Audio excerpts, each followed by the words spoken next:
Olá, pessoal, tudo bem? Hoje a minha conversa é com uma figura literalmente nobre, uma figura da realeza, da nobreza. E eu vou ter que ler o nome completo dele, você vai saber quem é já já, mas o nome completo: Dom Bertrand Maria José Pio Januário Miguel Gabriel Rafael Gonzaga de Orleans e Bragança. Vossa Alteza, Dom Bertrand. Tudo bem? Muito bem. Um prazer Também um recebê-lo. prazer.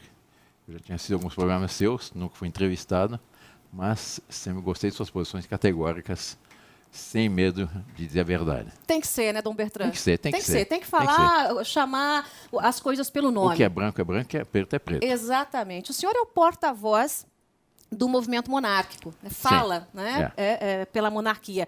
E o senhor não nasceu no Brasil. Vamos falar um pouquinho de história. O senhor nasceu no exílio, isso? Nasci no exílio porque, em 15 de novembro de 1889, o imperador e a família imperial toda foi para o exílio. Uhum. E foi um dos mais longos exílios que houve na história do Brasil. E o senhor pôde acompanhar a Segunda Guerra. Eu nasci durante a Segunda Guerra. Quando nós viemos, eu tinha 4 anos, que eu não tenho, me recordo, tenho muito poucas recordações. Foi apenas assim, do claro canhões assim ao longe, depois alguns estilhaços que havia no jardim de minha avó, porque, né, nós morávamos, porque durante a guerra, quando veio a ocasião de desembarque, nós tínhamos que fugir para as montanhas. Mas depois, me lembro, quando vieram os aliados, aí foi um alívio. Uhum. E minha avó hospedou alguns oficiais, era um americano, um neozelandês e um terceiro, não recordo de onde era. Mas foi a primeira vez que nós andamos de jipe, uma sensação de liberdade, de alívio muito grande. O senhor sabe que eu tive... Apesar de minha mãe ser de origem alemã, Sim. princesa da Baviera, mas a família de minha mãe sempre foi categoricamente antinazista. Uhum. E meus familiares, a maioria, foram um campo de concentração por perseguição nazista. Uhum. Eu tive agora, na semana passada, em Belo Horizonte, e a turma, né, os jovens ali, representantes da juventude monárquica, eles estiveram ali comigo, e dá para ver que essa turma é uma turma muito engajada, né, e que tem ali, sabe muito bem o que quer, sabe qual o caminho trilhar. Tem os valores conservadores e guardam esses valores conservadores, e quando o assunto é a economia e a política, eles têm uma mentalidade mais liberal. Quer dizer, a molecada que eu encontrei, eu digo molecada porque é 18, 19 anos, gente muito jovem, muito bem preparada politicamente. Eu vou dizer, se a gente juntar 10 deputados de Brasília, não dá um desses meninos. Impressionante, Dom Bertrand. Isso não é só em Belo Horizonte, é no Brasil inteiro. É no Brasil inteiro. Até alguns anos atrás, havia um encontro monárquico no Brasil, por ocasião do aniversário do meu irmão, Príncipe Dom Luís, que é o chefe da Casa Imperial, no Rio de Janeiro. Agora, esse ano, já tivemos 6 ou 7, e estamos programados para esses próximos dias, um em João Pessoa, um em Natal, um em São Luís, um em Brasília, e eu estou chegando de um em Belo Horizonte. Uhum. E essa turma defende claramente a volta da monarquia. Quer dizer, ideia da qual o senhor partilha. Acabou a República? Faliu? Eu não conheço um brasileiro que diga de boca cheia que a República deu certo. Não sei se conhece. Não. Assim, pensando bem, não. Não se encontra. A República foi um fracasso. E é umas ilusões em desastre em novas ilusões, outro fracasso. E assim nós vamos rolando na nossa história há 128 anos. E o resultado qual foi? Quem é que festejou a República agora no dia 15 de novembro? Ninguém. É verdade. Só os monarquistas. Tinha bandeira da monarquia em todas as ruas do Brasil. Aqui em São Paulo houve um bandeiraço simplesmente espetacular. Aqui na Avenida Paulista. Em Belo Horizonte também. Houve no Rio, houve no Nordeste. Agora, refundar a República seria um caminho, Dom Bertrand? Não tem solução, porque o regime é que está errado pela raiz. É um regime que divide, é um regime que corrompe, é um regime que não representa a vontade do povo. Por quê? Vamos nos entender bem sobre esse ponto. Diz, não, que a República é superior, que é o povo que escolhe livremente seu chefe de Estado. Numa eleição presidencial, nós não escolhemos absolutamente nada. Nós nos limitamos a optar entre 2 ou 3 candidatos que os grupos de poder que dominam os partidos nos apresentam. E Rui Barbosa, que foi o autor do decreto da proclamação da República, algum tempo depois, arrependido, dizia, na monarquia o parlamento é uma escola de estadistas. Na República transformou-se numa praça de negócios. Eu não sei o que ele diria se visse o Brasil de hoje. Tudo gira em troca de favores. Foi isso assim, já vamos há tempos. Então, Agora, a gênese é errada. Mesmo que se refunde, mesmo que tente se consertar, na sua avaliação, a República não dá certo no Brasil. eu estou chegando em Washington alguns dias atrás. Lá, o que me diziam assim, que Washington é transformado numa cloaca. A corrupção política lá, os jornais de assessores do governo receberam 18 milhões da Rússia e isso e aquilo. Da Rússia, eu via a Ucrânia, mas a Ucrânia no governo anterior. Estava um escândalo nos jornais. Quer dizer, essa é a República. Na França está a mesma coisa. Quer dizer, não dá porque nas repúblicas os candidatos estão sempre pensando na futura eleição. É verdade. Como é que eu vou conseguir dinheiro para a eleição? Quanto custa uma eleição? Depende, legal ou ilegalmente? Porque a gente sabe que a conta de uma eleição, você tem uma conta prestada, mas o caixa 1, que e aí ainda tem o caixa 2, 3, 4. Né? Mas mesmo na parte, contando só a parte legal, quanto custa? Uma fábula. São bilhões. Quer dizer, a eleição funciona como uma circunscrição pequena. A formação do Brasil, a formação histórica do Brasil, havia eleições. Eram as câmaras municipais. E funcionavam muito bem. Toda a nossa estrutura é fundamentalmente municipalista. E no município ainda há uma certa autenticidade, porque as pessoas conhecem, sabem, etc. Depois havia também, para deputado, havia no Império, havia o Senado e a Câmara dos Deputados. E a eleição é um voto distrital. Em que as muito pessoas mais barato. sabiam Sabiam quem estava votando e onde cobrar. Né? Iam cobrar. E uma coisa que devia ser instituída também, o que nos Estados Unidos, existe nos Estados Unidos, é o recall. Quando o candidato não corresponde, se mete uma bandaneira, manda embora. Convoca uma eleição local e caça o mandato. Nesse sentido, é muito mais, mais democrático. E o Brasil teve democracia, no sentido verdadeiro, até 15 de novembro de 1889. Depois disso foi um desastre. A afirmação, então, a República acabou e a solução é a monarquia, é uma afirmação correta na sua avaliação? A meu ver, sim. O velho filósofo Sócrates, já muito antes de Cristo, quando lhe perguntaram o que nós vamos fazer para voltarmos a sermos felizes, os gregos perguntaram para ele. Sócrates respondeu: façam aquilo que faziam quando eram felizes. E, se nós formos ver hoje, entre as nações mais prósperas, quais são? São as monarquias. Procurem no ranking do IDH, que é Índice de Desenvolvimento Humano, na internet. Apesar do número de monarquias ser muito pequeno, os 6 primeiros são monarquias. Está entre os 10 primeiros tem 6 monarquias. Mas não, mas um país tem muita mais tradição que o nosso. Não é verdade. Porque entre esses estão 2 países muito mais novos que o Brasil, que é a Austrália e Nova Zelândia. Foram colonizados muito depois do Brasil. Agora, um questionamento que sempre é feito quando se fala de monarquia é o custo da monarquia. A monarquia realmente custa caro, Dom Bertrand? Incomparavelmente menos que uma república. Alguém fez uma pesquisa, cálculos, até baseado em dados oficiais. O Palácio Buckingham, da Rainha Elizabeth, com todo o seu esplendor, que atrai milhões de turistas, nesse sentido traz muito rendimento para a Inglaterra, custa 2/3 do Palácio Planalto. Então, o nosso Palácio do Planalto custa muito mais do que o Palácio na Inglaterra. Porque o número de assessores, de apaniguados, disso, daquilo, etc. Há muito tempo, os colunistas de política têm repetido essa frase, né? Tem que refundar a República, refundar a República, refundar a República, mas de acordo aqui com o príncipe Dom Bertrand, nem isso, tem mais jeito, a monarquia é que é a solução. E eu queria entender, se o Brasil se transformasse hoje em monarquia, quem assumiria o trono? É meu irmão mais velho, o príncipe Dom Luís. Como imperador. O imperador. Como imperador. E como é que funcionaria? Sim, como é que fica... Porque, assim, nós temos... como é que ficaria o executivo e o legislativo? Que hoje a gente conhece, né? O executivo, o presidente da República, ou governador e prefeito. O legislativo, assembleias, câmaras e a Câmara Federal. Como é que ficaria no modelo monárquico? Como é que era o Brasil? Havia o poder executivo, que é exercido pelo presidente do Conselho de Ministros, que seria o primeiro-ministro. Havia o poder legislativo, Senado, que eram os deputados, com voto distrital. Havia o poder judiciário, com a tríplice garantia que os juízes, teoricamente, até hoje têm, para serem independentes, que é vitalicia a idade, irremovibilidade e irredutibilidade dos seus vencimentos.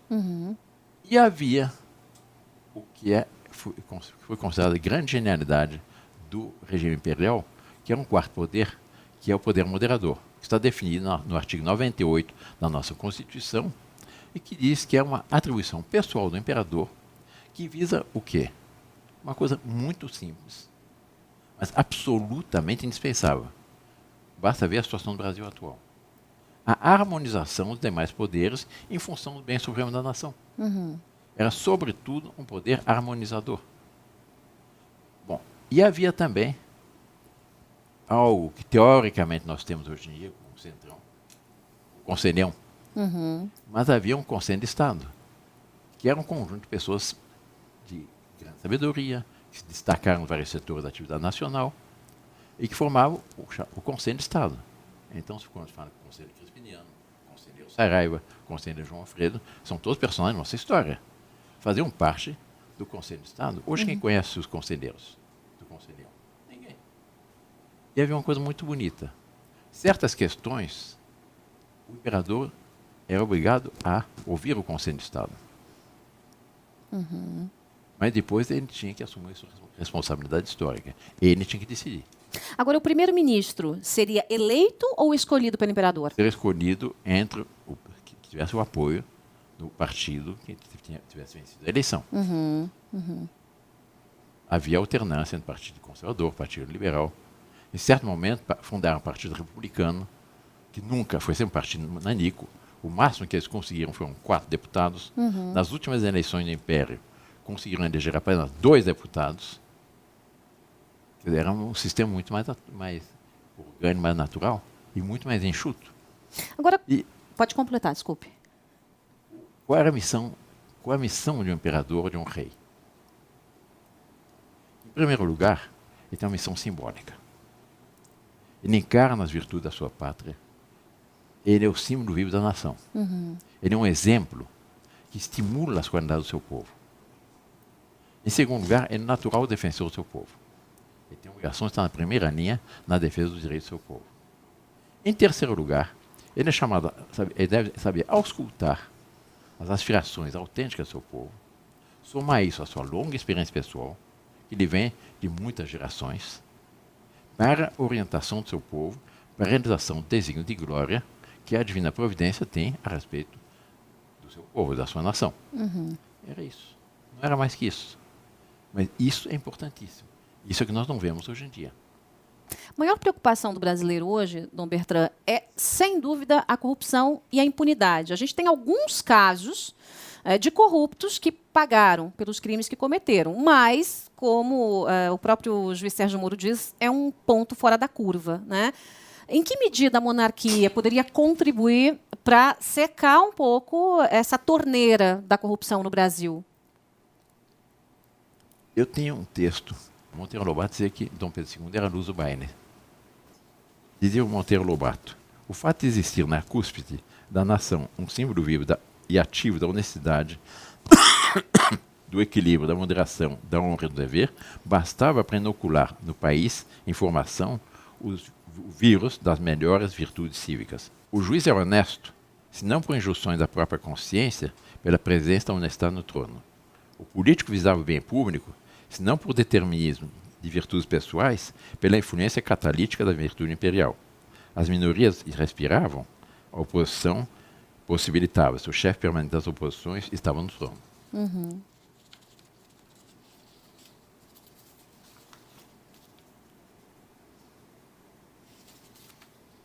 A justiça era um fato. Havia no trono o juiz supremo e incorruptível. O peculatário, o defraudador, o político negocista, o juiz venal, o soldado covarde, o funcionário relapso, o mau cidadão, enfim, e mal por força de pendores congeniais, passava, muitas vezes, a vida inteira sem incidir num só deslize.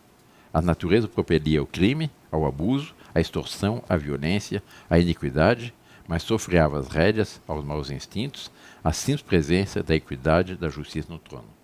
Continua Monteiro Lobato. Ignorávamos isso na monarquia. Foi preciso que viesse a república e que alejasse do trono a força catalítica para patentear-se bem claro o curioso fenômeno.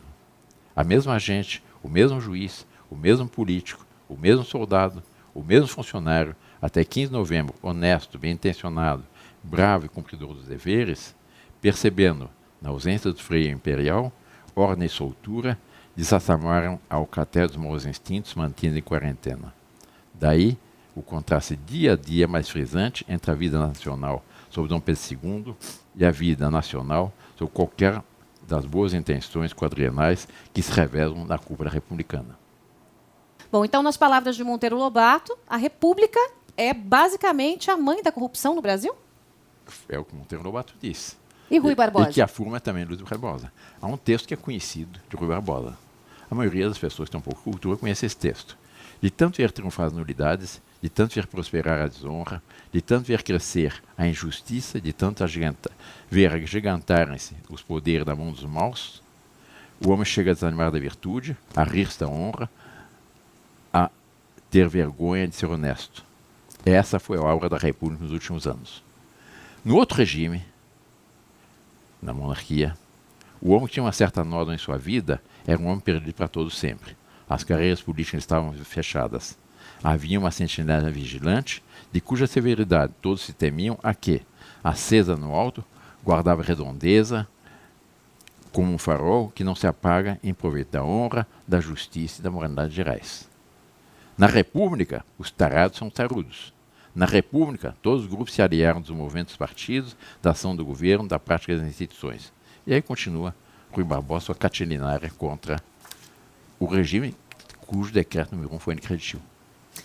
Como seria feita essa transição? Quer dizer, o senhor defende o regime monárquico, a gente vive numa república. Né? Qual é a possibilidade disso acontecer? Né? Como seria legalmente para que houvesse essa transição? Né? As pessoas teriam que fazer esse pedido? Como que se procederia burocraticamente? A república nasceu em nome da democracia, da liberdade, etc. O decreto número 1 da república dizia está provisoriamente proclamada república. E o artigo 7º do decreto número 1 da república previa uma consulta popular. Se os brasileiros queriam, de fato, a república ou preferiam continuar com o império. O imperador é muito querido. Em vez de realizarem essa consulta popular, esse plebiscito, já no dia 23 de novembro de 1889, o decreto número 85 da República pôs os monarquistas fora da lei. E se houve uma corrente política que teve durante 99 anos os seus direitos cassados, fomos nós monarquistas. Então foi um golpe? Foi. A República foi um golpe contra a monarquia? Foi. Foi um golpe de uma minoria que não representava as Forças Armadas, segundo o manual de História Militar, apenas um terço das Forças Armadas, mas que tinha uma guarnição no Rio de Janeiro. Foi um golpe de Estado. Não, eles foram latifundiários, etc. Não. Foi um golpe de Estado de uma minoria de militares positivistas. Deodoro não era republicano. Floriano Peixoto, Quintino Bocaiúva, vários outros, mas Rui Barbosa. É uma minoria. Agora, de qualquer sorte, hoje, se houvesse um encaminhamento para a mudança, isso teria que partir do governo, do atual governo, para que a população se posicionasse. Necessariamente não. Deveria partir do povo brasileiro. Por quê? Porque o governo representa o sentido da nação. E hoje nós estamos vendo uma evolução no Brasil, pelos quais as pessoas não acreditam mais no regime. E quando se lhes fala da monarquia, eles não de fato têm razão. Nós tivemos um plebiscito em 93. Esse plebiscito foi possível porque o meu irmão, Dom Luiz, que é o chefe da Guarda Imperial, por ocasião da Constituinte, que tinha introduzido mais uma vez a chamada cláusula pétrea, que proibia qualquer tipo de organização que visasse a mudança da forma republicana de governo, era crime. Ele mandou uma carta a todos os deputados constituintes, mostrando o absurdo.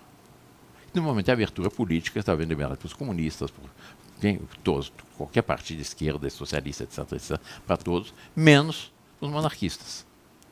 Quando esse artigo da atual Constituição foi votado, praticamente atendendo ao pedido de Dom Luís, praticamente todos os partidos votaram pela derrogação desse artigo. Só votaram pela manutenção desse artigo 2 partidos. Adivinha quais? Diga-me. PT e PCdoB. Esquerda sempre, né? PT e o PCdoB. A esquerda sempre. O direito é para eles, não para os outros.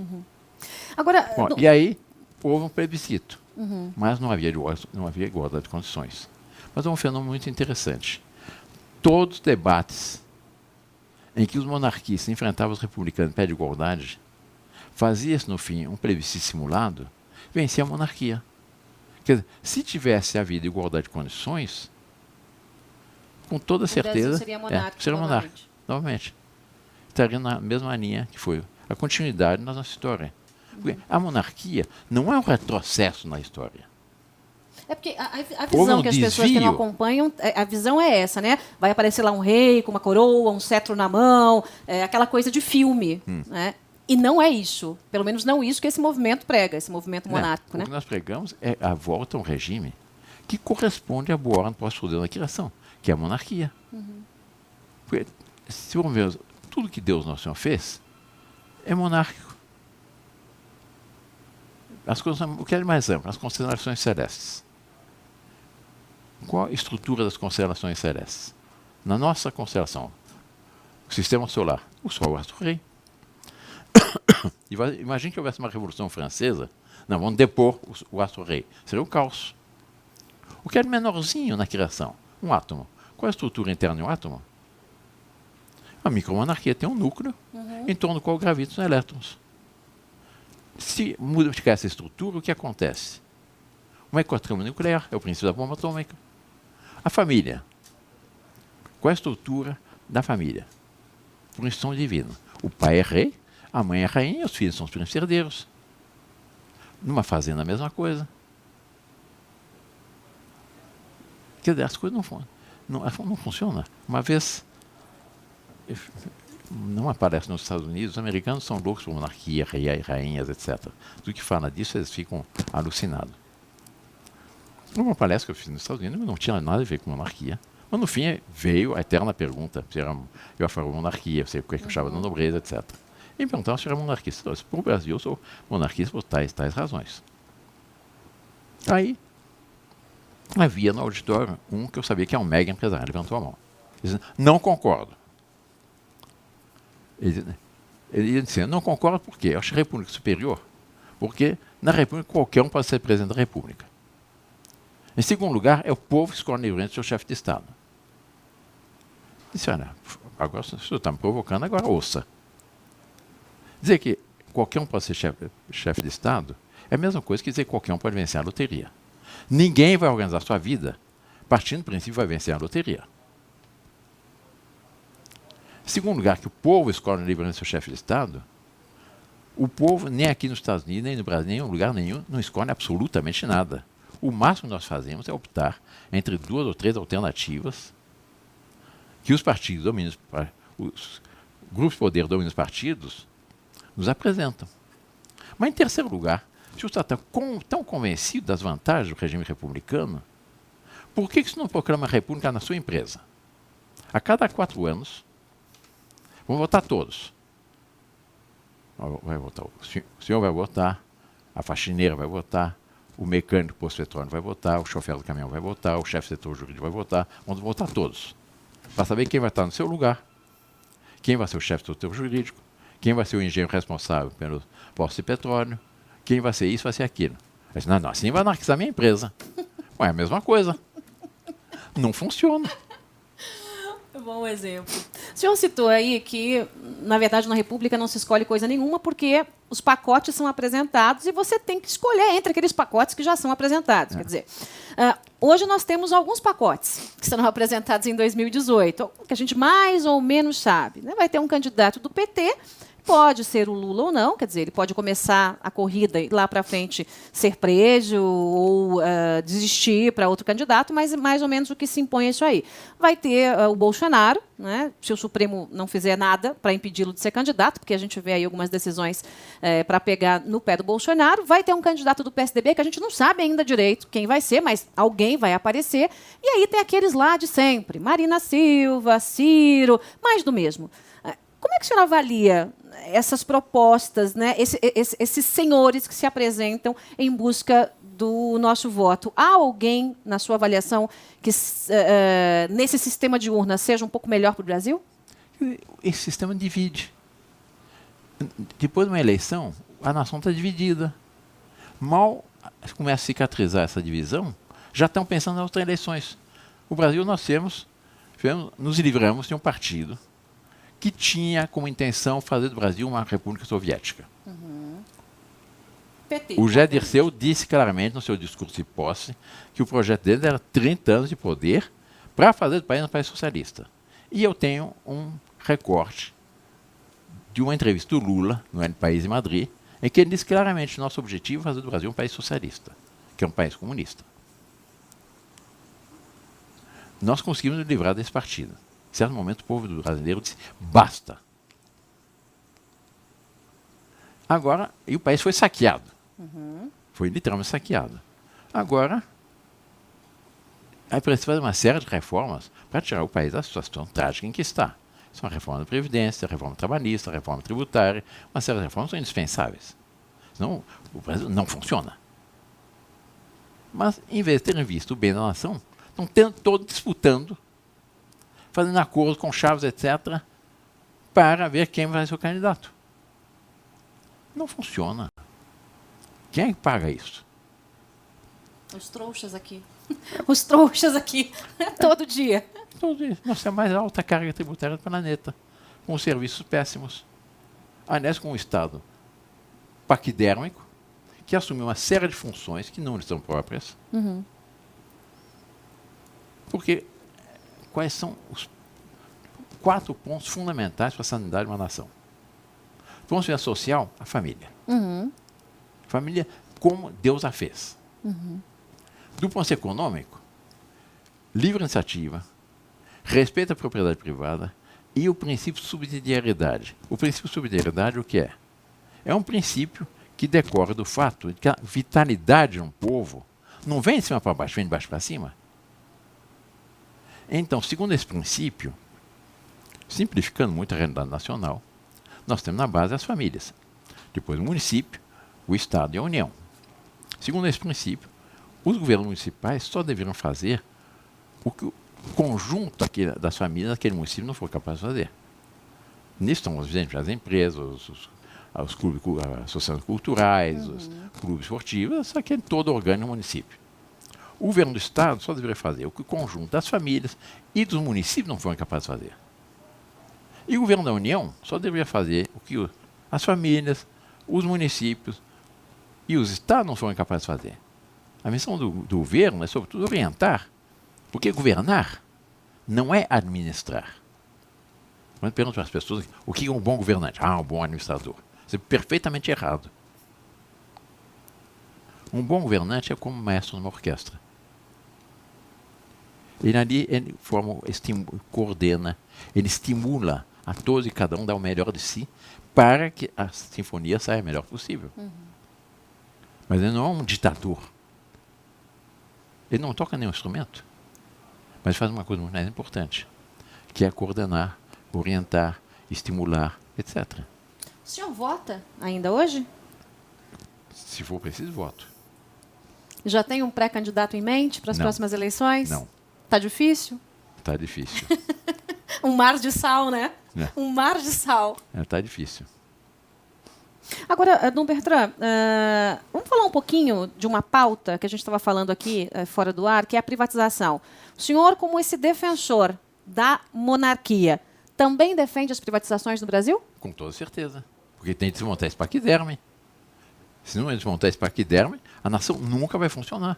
Então a monarquia defende esse Estado mais enxutinho. Com mais enxuto, exatamente respeitando. O governo da União deve ser pequeno, leve, enxuto, dando as grandes orientações, mas não pode ser um paquidermo com 37 ou no ministério, não sei quantos ministérios hoje, depois que... E os cabides de emprego, né? Cada ministério depois tem... cabide de emprego são...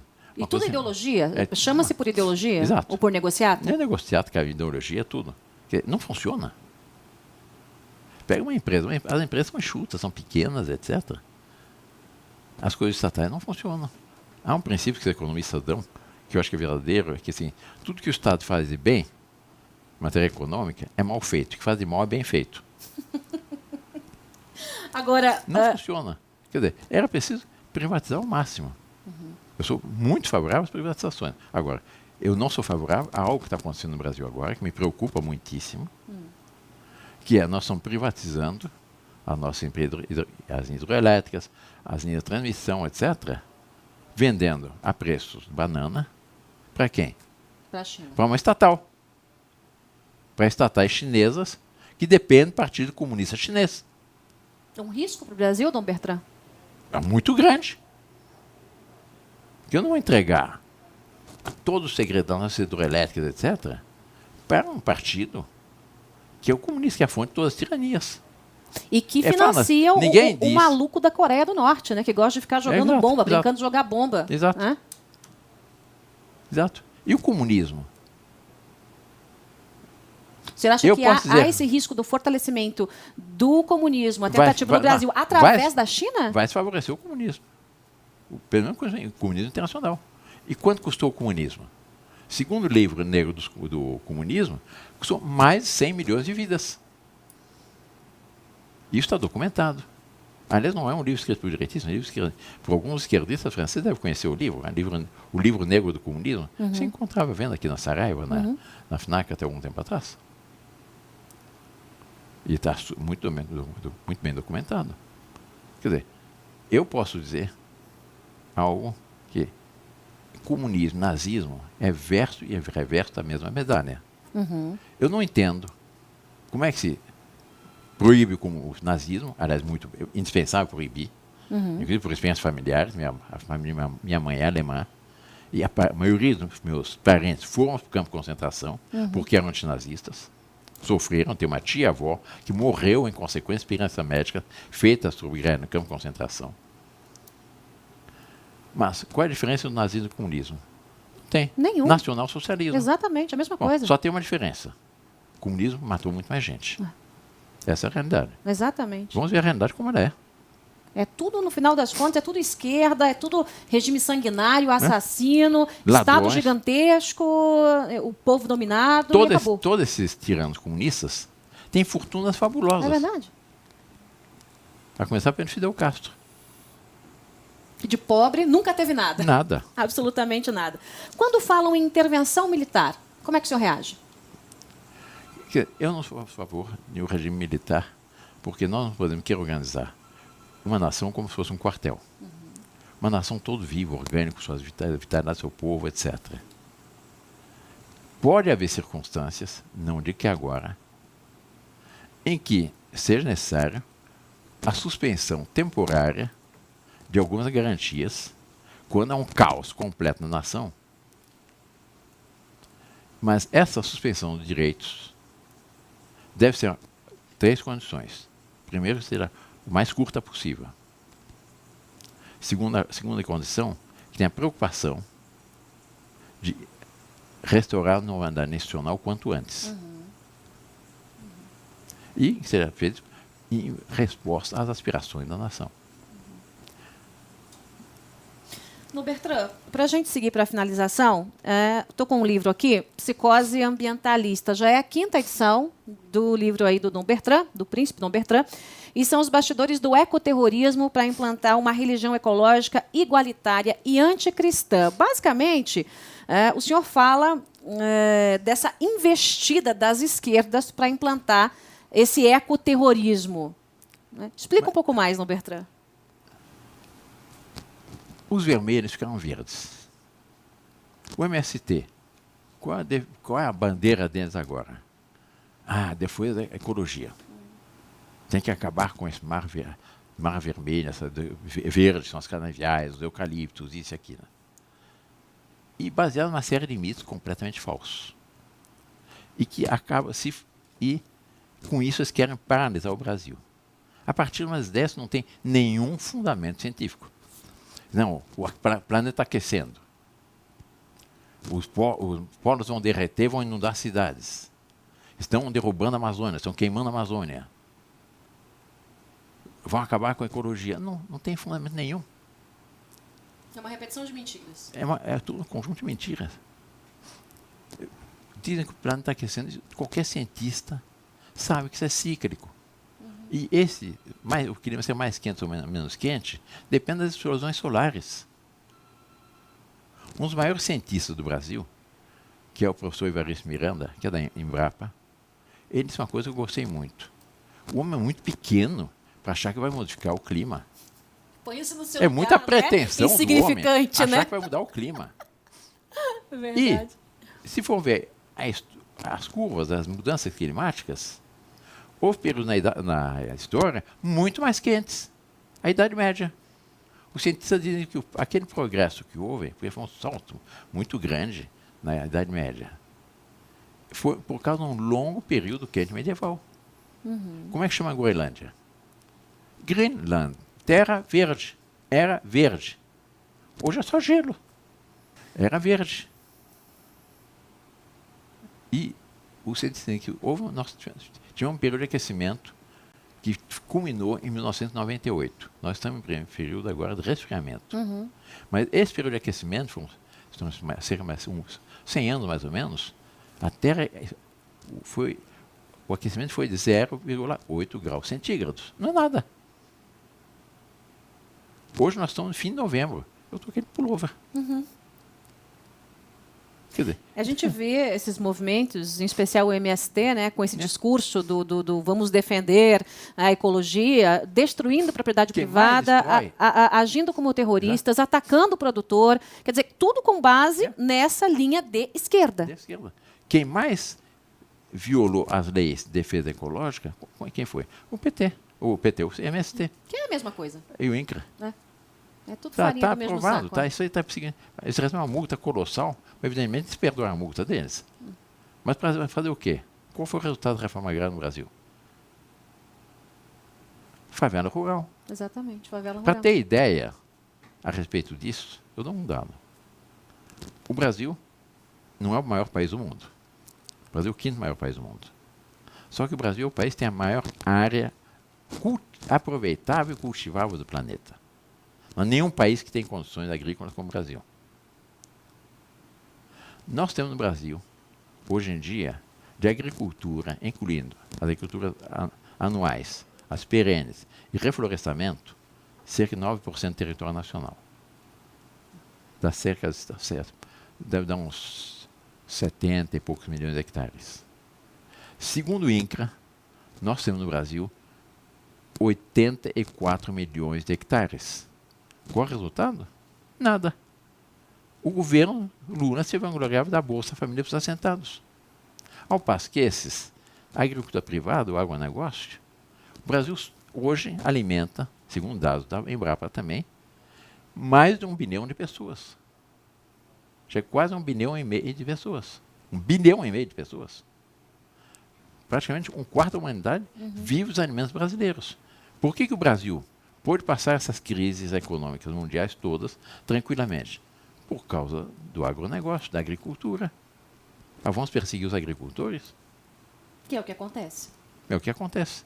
Até hoje. Agricultor tratado como bandido. É. Enquanto bandido que invade, quebra, vai depredar, uma propriedade privada é tratado como coitadinho. É.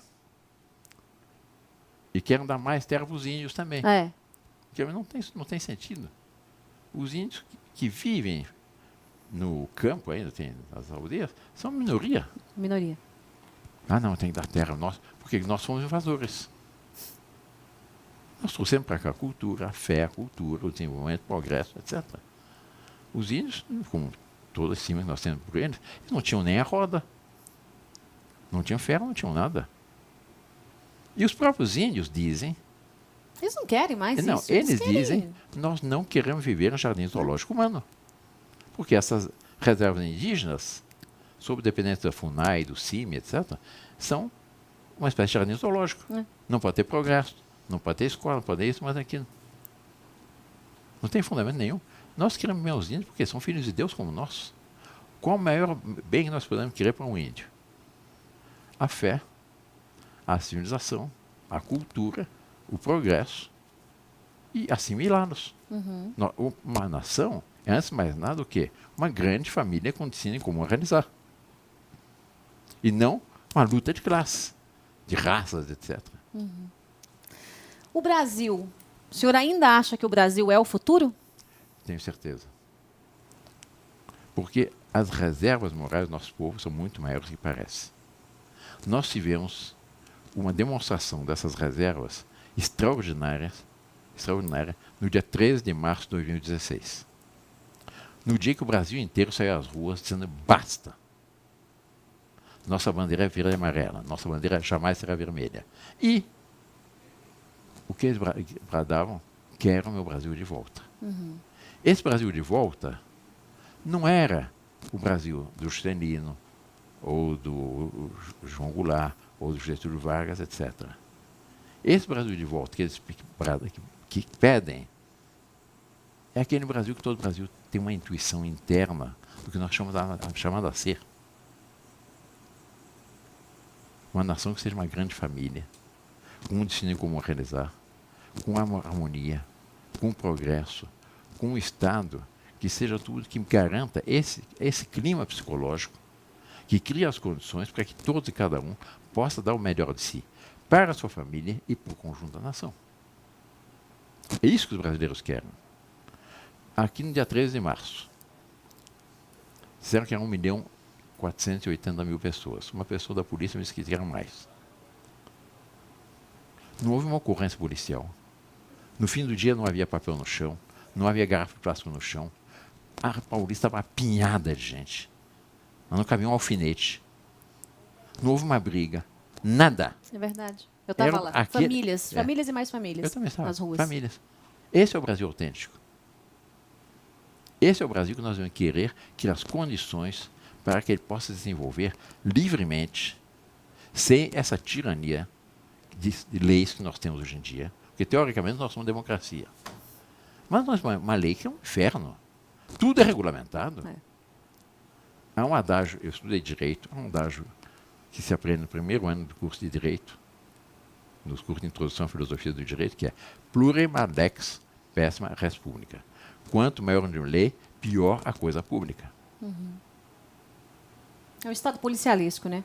Em cima de quem produz. De quem produz. Em cima de quem está delinquindo, não. Quem está delinquindo é cheio de direitos. A lei é para quem produz. Sobre a psicose ambiental.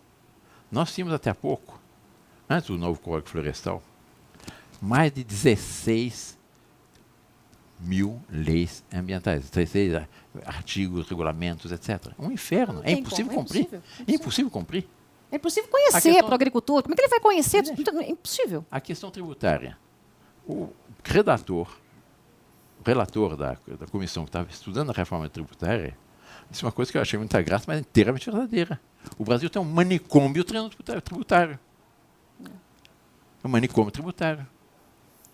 Um ministro da Justiça, algum tempo atrás, disse: no Brasil, são tantas leis, são tão caóticas, que o princípio segundo o qual a ignorância da lei não exclui seu não cumprimento, não vale mais. Esses são os princípios fundamentais do direito. O caos. Isso é democracia? Não é. Isso é tirania. Tudo regulamentado. Não vivemos numa democracia, vivemos numa tirania. Tirania. A nossa república é uma republiqueta da tirania. Mas é.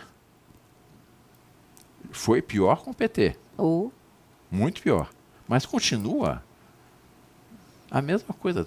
Os conchavos políticos, jornais, tanta coisa, tanta corrupção. Os pessoas são envolvidos em tudo. Porque o caso do Rio de Janeiro agora. O Rio de Janeiro é um estado que, por causa do petróleo... devia estar nadando em dinheiro. Nadando em dinheiro. Estão absolutamente falido. Por quê? Roubaram, foi assaltado, foi saqueado. Muito Imagine bem. o Brasil honesto. Sonho com isso e luto por isso todo dia. Um regime dia. Que estimule as qualidades do povo, que iniba suas más tendências, o que seria? Seria uma maravilha.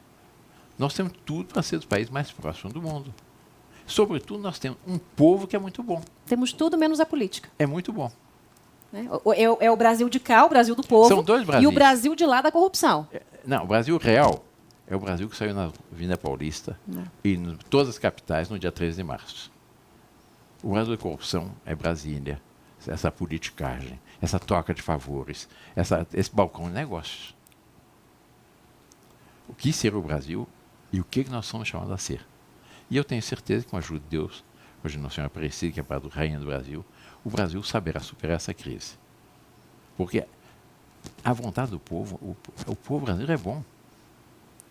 Depois nós tivemos algo aqui no Brasil que nenhum outro povo tem. Nós soubemos somar as várias raças que aqui se encontraram. O espírito empreendedor, a fé do povo português, o espírito empreendedor do povo português, a intuição, o espírito maravilhoso do índio, o jeitinho do índio, e a bondade, a força, aquele afeto da raça negra. Deu um blend, uma mistura fabulosa. Eu tenho muitos parentes europeus. Eles vêm ao Brasil, ficam encantados com a natureza, mas ficam fascinados com a bondade do povo. O Brasil tem jeito. O Brasil tem jeito. Só tem que desmontar essa política suja e fazer de novo. E deixar que o lado bom do povo brasileiro possa manifestar-se. Muito bem. Dom Bertrand de Orleans e Bragança, Príncipe Dom Bertrand, hoje conversando aqui comigo, esclarecendo um pouquinho sobre monarquia, né, gente? Porque algumas pessoas sabem quais são as ideias, mas muita gente tem uma ideia totalmente deturpada do que seria um regime monárquico aqui no Brasil. Um prazer conversar com o senhor, Vossa Alteza. Príncipe, prazer conversar com o senhor, boa sorte. Muito gosto de falar consigo e muito prazer ter saudar aos jovens que assistem seu programa, que acompanham, lutam por esse Brasil. Gente guerreira, viu? É esse Brasil do bem. Exato. Aqui que acompanha. E nós temos exatamente fazer isso, estimular esse Brasil do bem. É isso mesmo. E que está crescendo. Está crescendo. Está crescendo. Está crescendo. Muito obrigada. E aí está a grande esperança. Obrigada, Príncipe. Obrigada, gente. Não se esqueça, curta, espalhe, compartilhe esse vídeo e a gente se vê.